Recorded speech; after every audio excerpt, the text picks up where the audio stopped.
কংগ্রেস জিন্দাবাদ, গৌরব গগৈ জিন্দাবাদ,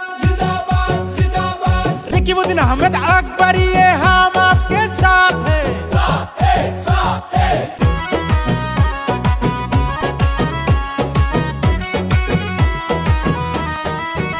হায়রে সাহারায় আসামে শোনা যায়, হায় গো কংগ্রেসেরই হাতের ছবির হবে জয়।